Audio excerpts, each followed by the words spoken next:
అందరికీ నమస్కారం. నా పేరు రంజిత్ కుమార్ అండి. బంటుమిల్లి మండలం, కృష్ణా జిల్లా. నేను గత 10 సంవత్సరాలుగా ప్రకృతి వ్యవసాయం చేస్తున్నాను. నేను ప్రకృతి వ్యవసాయం చేయడానికి ముఖ్య ఉద్దేశం, నాకు పెళ్ళైన తర్వాత పిల్లలు పుట్టాక కానీ పిల్లల ఆరోగ్యం దృష్ట్యా ప్రకృతి వ్యవసాయం చేయాలనిపించి ప్రకృతి వ్యవసాయం చేయడం స్టార్ట్ చేశాను. మా అబ్బాయికి ఈ సంవత్సరం ఇప్పుడు 11వ సంవత్సరం నడుస్తుంది. ఆడు పుట్టిన తర్వాత స్టార్ట్ చేశాను కాబట్టి 10 సంవత్సరాల నుంచి నేను ప్రకృతి వ్యవసాయం చేస్తున్నాను.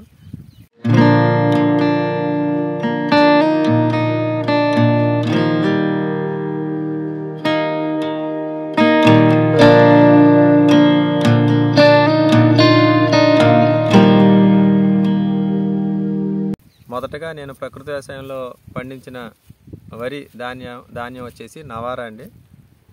తర్వాత బహురూపి వేసాను. బహురూపి పిల్లలకి పెడితే అన్ని ఖనిజాలు బహురూపిలో ఉంటాయని తెలిసి బహురూపి పండించడం జరిగింది. తర్వాత నవారా అందరికీ పిల్లలు పెద్దలు ఎవరైనా తినగలిగిన బియ్యం కాబట్టి నవారా పండించడం జరిగింది. అది పిల్లల ఆరోగ్యం బాగున్న తర్వాత ఆహారం తినడం వల్ల పిల్లల ఆరోగ్యం బాగుంది. అది గమనించి నేను అప్పుడు ఒక ప్రైవేటు పాఠశాలలో టీచర్గా చేసేవాడిని. టీచర్గా చేసేటప్పుడు పని ఒత్తిడి బాగా ఉండేది, వ్యవసాయం సరిగ్గా చేయలేకపోయేవాడిని. ఇలా కాదు, ఈ ఉద్యోగం వల్ల ఒరిగేది ఏమీ లేదు, ప్రైవేట్ జీతం సాలీసాలని జీతం వచ్చేది, అలా కాదు అని చెప్పి ప్రకృతి వ్యవసాయం చేస్తే మనకి మన ఆరోగ్యం బాగుండటంతో పాటు పక్కవారి ఆరోగ్యం కూడా రక్షిస్తూ, ముఖ్యంగా భూమి యొక్క ఆరోగ్యం కాపాడాలనే ఉద్దేశంతో నేను వ్యవసాయం చేసిన తర్వాత కానీ తెలియలేదు నాకు భూమిలో జీవం పుడుతుందా, చనిపోతుందా, లేకపోతే ఆ జీవం అలా కంటిన్యూ అవుతుందా అన్నది వ్యవసాయం చేస్తేనే కానీ తెలియలేదు. నేను గమనించాను, పొలాల్లో తిరిగి నా పొలం ఎలా ఉంది, పక్కన విష రసాయన వ్యవసాయం చేస్తుంటే వాళ్ళ పొలం ఎలాగుంది, నా పొలంలో మట్టి ఎలాగుంది, వాళ్ళ పొలంలో మట్టి ఎలాగుంది చూశాను నేను. అట్లాగే మట్టిలో ఎన్నో రకాల వేల కోట్ల జీవరాశులు నా పొలంలో బతికి ఉన్నాయి. విష రసాయనాలు చేసే పొలంలో జీవరాశులు ఏమీ లేవు, ఓన్లీ మట్టే ఉందంతే. ఆ మొక్క పెరగడానికి వేరుకి మట్టి తగులుతుంది, కానీ పోషకాలు ఏమీ అందట్లేదు రసాయన పొలాల్లో. కాబట్టి వాళ్ళు పిండి మందులు, యూరియాలు, నత్రజనులు అట్లాంటి అన్ని రకరకాలు వేస్తున్నారు, చాలా ఖర్చు పెట్టేస్తున్నారు. కానీ అంత ఖర్చు పెట్టి కూడా వాళ్ళు అనారోగ్యాన్ని కొని తెచ్చుకుంటున్నారు. ఇక్కడ మనం ప్రకృతి వ్యవసాయంలో మట్టి ద్రావణం అండి, ఇది కలుపుతున్నాం. మట్టి, ఆముదం ద్రావణం, పుల్ల మజ్జిగ, ఇంగువ ద్రావణం అగ్గి తెగులకి, మట్టి ఏమో పురుగులకి, పుల్ల మజ్జిగ ఏమో కొంచెం గ్రోత్కి, ప్లస్ దీంట్లోనే నీమాస్త్రం ఉంది, నీమాస్త్రం అన్నీ కలిపి స్ప్రే చేసేస్తున్నాం. పేరుకి అడ్డం పడకుండా ఉంటుందని చెప్పి ఈ ఆపాగుట్లో వడగడుతున్నాం.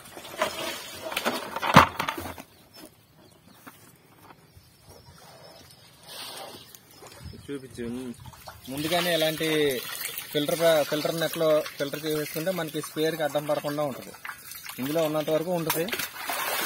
ఇందులో ఫుల్గా నీళ్ళు పోసి ఇందులో జాడించేసినట్లయితే మనకి మట్టి స్ప్రేకి అడ్డం పడుతుంది. ఇంకా బకెట్తో పోసుకుని డైరెక్ట్గా పోసేసి స్ప్రే చేసుకోవడం మనకి పని సులువుగా ఉంటుంది అన్నమాట.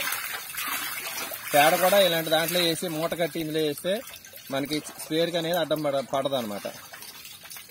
ఓకే, భూమికి పెట్టే ఖర్చు తక్కువ, కానీ మనుషులకి ఖర్చు ఎక్కువ అవుతుందన్నమాట. అంటే మన వల్ల ఒక 10 మందికి ఉపాధి లభిస్తుందనే ఒక ఆనందం కూడా ఉంటుంది. అంటే మనకి ఖర్చు అయినప్పటికీ కూడా 10 మంది ఉపాధి పొందుతున్నారు. అట్లాగే మన ఆరోగ్యం కాపాడుకుంటూ పక్కవారికి మన పండించిన ఆహారం తినడం వల్ల వాళ్ళ ఆరోగ్యం బాగుంటుంది. వాళ్ళ ఆశీర్వచనాలే మనకి కొండంత అండలాగా అనిపిస్తుంది అనమాట. విజయరామ్ గారి దగ్గర చాలా విషయాలు నేర్చుకున్నాం. ఏంటంటే సాదాగా ఉండటం, ముఖ్యంగా మొబైల్ ఫోన్ తక్కువ వాడడం, మొబైల్ ఫోన్ని ఓన్లీ ఫోన్ మాట్లాడడానికే వాడతాం, ఇంక మిగతా వీడియోలు యూట్యూబ్లో చూడడం. వాట్సాప్ మాత్రం చాలామంది కస్టమర్లు ఉంటారు కాబట్టి వాళ్ళు బియ్యం అడుగుతూ ఉంటారు. లేదన్నా ఆర్డర్ పెట్టినా నేచురల్ ఫార్మింగ్ గ్రూప్స్ ఉన్నా అందులో ఉండడం కోసం ఫోన్ వాడతాం, వాట్సాప్ వాడతాం. అదొకటి. ఇంకొకటి, విజయరామ్ గారితో ఎక్కువగా మాట్లాడేది నేను డైరెక్ట్ కాంటాక్ట్ అయ్యేది తక్కువే, కానీ ఆయనని ఆదర్శంగా తీసుకుని, ఎందుకంటే ఇక్కడ తరకటూరు అనే ఒక ఊరు ఉంది కృష్ణా జిల్లాలో. ఆ ఊరిలో ప్రకృతి వ్యవసాయం స్టార్ట్ చేసి ఎక్కడో హైదరాబాద్ వికారాబాద్ దగ్గర పెద్ద మొత్తంలో ప్రకృతి వ్యవసాయం చేస్తూ మన రాష్ట్రంలో పక్క రాష్ట్రాల్లో కూడా ప్రకృతి వ్యవసాయాన్ని అభివృద్ధి చేయడానికి విష రసాయన వ్యవసాయాన్ని తగ్గించి ప్రజల ఆరోగ్యం కాపాడడానికి విజయరామ్ గారు చాలా కృషి చేస్తున్నారు. ఆయన వీడియోలు చూస్తూ మాటలు అందులో చెప్పిన పాయింట్స్ కొన్ని తాటి చెట్లు పెంచడం, చెట్లు పొలం గట్ల మీద కొబ్బరి చెట్లు, వేప చెట్లు, ములగ చెట్లు అట్లాంటివి పెంచడం, అట్లాంటివి చేస్తూ ప్రకృతి వ్యవసాయం చేస్తున్నాం. ముఖ్యంగా అందరూ ఒకే విత్తనం హైబ్రిడ్ విత్తనాలు వేస్తారు. మనం ప్రకృతి వ్యవసాయంలో దేశీ విత్తనాలు మాత్రమే పండిస్తాము. అయితే ఇప్పుడు ఉన్న కస్టమర్లు అంటే చాలామంది మనం పండిస్తూ మన ఇంట్లో తింటూ వాళ్ళకు కూడా ఇస్తున్నాం కాబట్టి బియ్యం ఎక్కువగా సాఫ్ట్వేర్ జాబులు చేసేవాళ్ళు సిటీలో బెంగళూరు, విశాఖపట్నం, హైదరాబాదు, విజయవాడ వీళ్ళందరూ శారీరక శ్రమ తక్కువ, మానసిక శ్రమ ఎక్కువ. వాళ్ళు వివిధ రకాల రుగ్మతలతో బాధపడుతూ అంటే బయట దొరికే నార్మల్ బియ్యం తింటూ చాలా ఇబ్బంది పడుతున్నారు. కాబట్టి వాళ్ళకి కూడా చదువుకుని ఉండటం, ఆరోగ్యం మీద ఎక్కువ శ్రద్ధ పెరిగింది. మొన్న 2019 కోవిడ్ రావడంతో చాలామందికి ఇమ్యూనిటీ మీద, అట్లాగే వాళ్ళ ఆరోగ్యం ముందు మెయిన్, వాళ్ళ ఆరోగ్యం కంటే కూడా వారి పిల్లల ఆరోగ్యం మీద ఎక్కువ శ్రద్ధ ఉంటుంది. కాబట్టి ఎవరికైనా తల్లిదండ్రులకి ఈ ప్రకృతి వ్యవసాయం చేయాలనే ఉద్దేశంతో చాలామంది సాఫ్ట్వేర్ ఉద్యోగాలు చేసే వాళ్ళందరూ ప్రకృతి వ్యవసాయం చేస్తున్నారు. సాఫ్ట్వేర్ ఉద్యోగాలు మానేసి మరీ చేస్తున్నారు. చేయలేని వాళ్ళు నాకులాగా కొన్ని వందల మంది ఉన్నారు ప్రకృతి వ్యవసాయం చేసేవాళ్ళు. వాళ్ళకి జీవనోపాధి కింద వాళ్ళకి సపోర్టివ్గా మేము పండించిన పంటలు వాళ్ళు తీసుకొని మాకు సహాయం తోడ్పడుతున్నారు.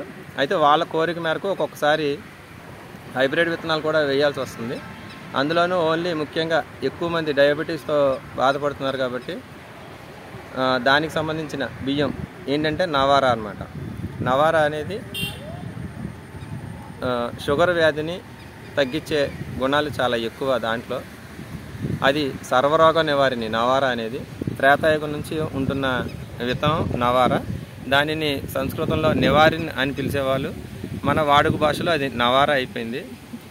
ఆ బియ్యం ఎరుపు రంగులో ఉండి బియ్యపు గింజ లావుగా ఉండి ఉడకటానికి కూడా కొంచెం ఎక్కువ సమయం పడుతుంది. అయితే దాన్ని మట్టి కుండలో వండినప్పుడు దాని సువాసన, దాని రుచి ఆస్వాదించాలంటే నవారా ఏది మట్టి కుండలో మనం ఆహారం వండుకున్నట్లయితే దాని పూర్తి గుణాలు, మనం ఏదైతే వండుకుని తింటున్నామో దాని పూర్తి గుణాలు మనకి రావాలంటే మట్టి కుండ అన్నిటికంటే ఉత్తమమైంది. అట్లాగే నవారా బియ్యం కుక్కర్లో కానీ, అల్యూమినియం పాత్రలో కానీ, స్టీల్ పాత్రలో కానీ వండినప్పుడు, అట్లాగే మట్టి పాత్రలో వండినప్పటికీ చాలా డిఫరెన్స్ కనబడుతుంది. మట్టి పాత్రలో 40 నిమిషాల్లో ఉడికిపోతే మిగతా పాత్రల్లో అల్యూమినియం ప్రెషర్ కుక్కర్స్లో 55-60 నిమిషాలు ఉడుకుతుందన్నమాట. ఆ ఒక్క తేడా చాలు జనాలు గమనించడానికి. అట్లాగే నవారా బరువు తగ్గిస్తుంది, మోకాళ్ళ నొప్పులు, కీళ్ళ నొప్పులు తగ్గిస్తుంది. ముఖ్యంగా ఫస్ట్ నవారా తినడం వల్ల ఫస్ట్ కనిపించే ప్రయోజనం గ్యాస్ ప్రాబ్లం తగ్గుతుంది, మలబద్ధకం తగ్గుతుంది. ఎందుకంటే ఫైబర్ కంటెంట్ మనిషికి రోజుకి సరిపడా కావలసినంత ఫైబర్ పీచు పదార్థం 1 కప్పు నవారా బియ్యంలో లభిస్తుంది. అంత పీచు పదార్థం ఉన్న బియ్యం మరేమీ లేవు. అట్లాగే ఈ ఎర్ర బియ్యం కాబట్టి ఎక్కువ మంది తినడానికి ఇష్టపడట్లేదు. కానీ ఎవరైతే షుగర్ వ్యాధిగ్రస్తులు ఉన్నారో వాళ్ళు కంపల్సరీ నవారా మాత్రమే తింటున్నారు. వాళ్ళు షుగర్ తగ్గించుకున్న వాళ్ళు చాలామంది ఉన్నారు. నేను ఇచ్చే కస్టమర్స్లో చాలామంది ఉన్నారు. రిజల్ట్ చాలా బాగుంది. నవారాతో పాటుగా బహురూపి, శ్రీకృష్ణదేవరాయలు పండించుకుని తిన్న బియ్యం బహురూపి. అందులో ఖనిజాలు ఉంటాయి. అంటే ఐరన్, మెగ్నీషియం, కాల్షియం, జింక్ ఇట్లాంటి మినరల్స్ బహురూపి బియ్యంలో మాత్రమే ఉంటాయి. అది కాకుండా కుజీ పటాలియా అనే రకం సన్న రకం బియ్యం, మీకు సోనా మసూరి, హెచ్ఎంటీ రైస్ ఎట్లా ఉంటాయో దానికంటే ఇంకా బాగుంటుంది కుజీ పటాలియా బియ్యం. ఈరోజు పొద్దున్న అన్నం వండితే తర్వాత రోజు పొద్దున్న వరకు కూడా పాడవదు. ఈరోజు పొద్దున్న వండింది ఎలాగుందో అలాగే ఉంటుంది తర్వాత రోజు కూడా అన్నం పాడవకుండా మెతుకు పొడి పొడిగాను, తినేటప్పుడు చాలా రుచికరంగాను, మీరు ఏ కూర వేసుకుని తిన్నా కానీ చాలా రుచికరంగా ఉంటుంది. అయితే ఈ బియ్యాలు ఏదైనా కానీ బ్రౌన్ రైస్ మాత్రమే తినాలి. కాబట్టి నా దగ్గర ఎప్పుడు కూడా బ్రౌన్ రైసే ఉంటాయి. ఎవరన్నా కస్టమర్లు అడిగితే కొద్దిగా లైట్గా పైన పాలిష్ పట్టించి ఇస్తామన్నమాట. ఈ కుజీ పటాలతో పాటు చిన్నపిల్లలకి అవసరమైన బియ్యం, మానసికంగా ఎదుగుదల, శారీరకంగా ఎదుగుదల ఉండాలంటే బియ్యం వచ్చేసి మైసూరు మల్లిగా ఆ బియ్యం కూడా ఉంటాయి, పండించాము. ఇంకా ఆడవారికి రక్తహీనత లోపంతో చాలా బాధపడుతున్నారు.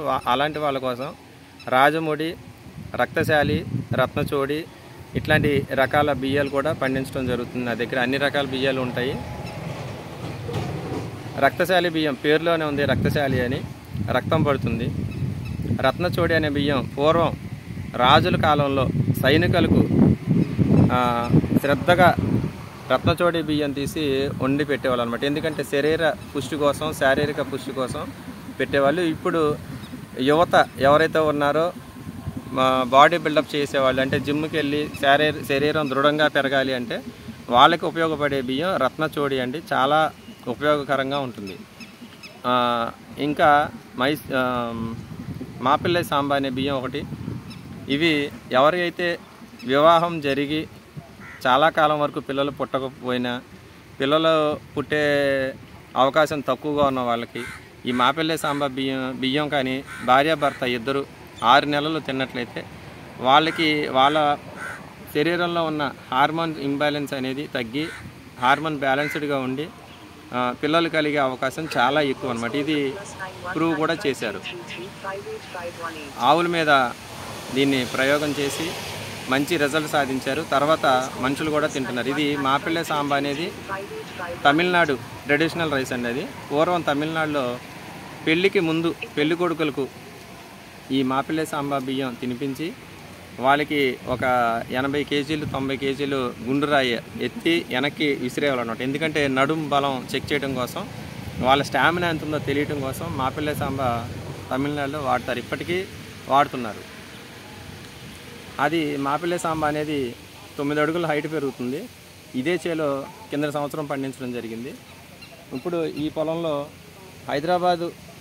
ముఖ్యంగా హైదరాబాద్ కస్టమర్ల కోరిక మేరకు RNR 15048 అనే తెలంగాణ సోనా మసూరి కరోనా టైంలో బాగా ప్రాచుర్యం పొందింది. అట్లాగే విదేశాలకు ఎగుమతి అవుతున్న బియ్యాల్లో అది కూడా ఒకటనమాట. RNR 15048 అనే రకం ఓన్లీ కేవలం తెలంగాణ కస్టమర్లో ఉన్న కొంతమంది రెగ్యులర్ కస్టమర్లకు బహురూపీ బియ్యము అట్లాగే కుజీ పటాలియాతో పాటుగా ఈ RNR కూడా అడుగుతున్నారు. కాబట్టి వాళ్ళ కోసం ఈ 6 ఎకరం నాట్లేయడం జరుగుతుంది. ఇప్పుడు యాదృచ్ఛికంగా కింద సంవత్సరం ఆగస్టు 15కి నాట్లేయడం జరిగింది సార్వా పంటలో. నేను ఈరోజు మళ్ళీ జనవరి 26 రిపబ్లిక్ డే అనుకోకుండా జరిగింది. అది ఎప్పుడు ఊహించలేదు, అనుకోకుండా ఈరోజు కుదిరింది అనమాట నాట్లేయడానికి.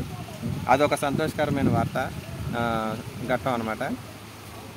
కోత కోసిందేమో చిల్డ్రన్స్ డేకి నవంబర్ 14వ తారీఖు చిల్డ్రన్స్ డేకి కోత కోయటం జరిగింది. మన సార్వా పంట తుఫానుకి ముందు, మిచోంగు తుఫానుకి ముందు కోయటం జరిగింది. ఇప్పుడేమో రిపబ్లిక్ డేకి గణతంత్ర దినోత్సవం రోజు మళ్ళీ నాటేయడం జరుగుతుంది. ఇవన్నీ తీపి గుర్తులు అనమాట మాకు. ఇప్పటి వరకు నేను నవారా, బహురూపి, కుజీ పటాలియా, రక్తశాలి, రత్నచోడి, మాపిల్లై సాంబా, ఇల్లప్ సాంబా, సుగంధ సాంబా, దూదేశ్వర్, కుజూ పటాలియా అనే వివిధ రకాల దేశీ విత్తనాలు పండించడం జరిగింది. అవన్నీ కూడా మా పొలంలో భౌగోళిక పరిస్థితులను బట్టి నా పొలానికి ఏ విత్తనం సూట్ అవుతుందో చూడడం కోసం, ఎలాగుందో దాన్ని గమనించడం కోసం ఇన్ని రకాల పంటలు పండించడం జరిగింది. అయితే నేను గత 10 సంవత్సరాలుగా చేస్తున్నప్పటికీ నా పొలంలో బహురూపి మరియు నవారా, మాపిల్లై సాంబా, కుజూ పటాలియా అనే సన్న రకాలు చాలా బాగా పండుతున్నాయి. మా అన్నీ కూడా మాగాని పొలాలు. దాంతో ఎక్కువ నీరు ఉండటంతో మాకు తుఫాన్లు కూడా ఎక్కువ. కాబట్టి పొలాలు చేను మీద పంట మీద పడిపోకుండా దృఢంగా ఉండే పంటలు కావాలి. మా ఊర్లో కోతుల బెడద బాగా ఎక్కువైందండి. పచ్చదనం లేకుండా అడవులన్నీ నరికేయటం వల్ల అడవుల్లో కోతులన్నీ పొలాల్లోకి వచ్చేసి మా పంటలు నష్టం చేస్తున్నాయి. కొబ్బరి చెట్లు కానీ ఈ వరి పొలాలు కానీ పొట్ట చీల్చేసి ధాన్యం కంకులు తినేయటం, మినువులు వేస్తే మినువులు ఏరుకుని తినేయటం, అట్లాగే పంట చాలా బాగా పాడు చేస్తున్నాయి. అట్లాగే కూరగాయల మొక్కలు ఒక్కొక్క ఇళ్ళ దగ్గర ఒక కూరగాయల మొక్క కూడా రానివ్వట్లేదు. దానిని కోతుల్ని భయపెడటానికి ఈ మాస్క్ అనమాట. ఈ మాస్క్ చూడగానే కోతులు పారిపోతున్నాయి ప్రస్తుతానికి. ఇది సింపుల్ మెథడ్ అనమాట. కోతులను తోలడానికి మేము ఉపయోగించే పద్ధతి ఇది. ఇది పెట్టుకుని వాటి వంక చూస్తే చాలు. అయితే కోతులు చూసేటప్పుడు ఈ మాస్క్ పెట్టుకోకూడదు, ముందుగానే పెట్టుకుని వాటికి కనిపించాలి.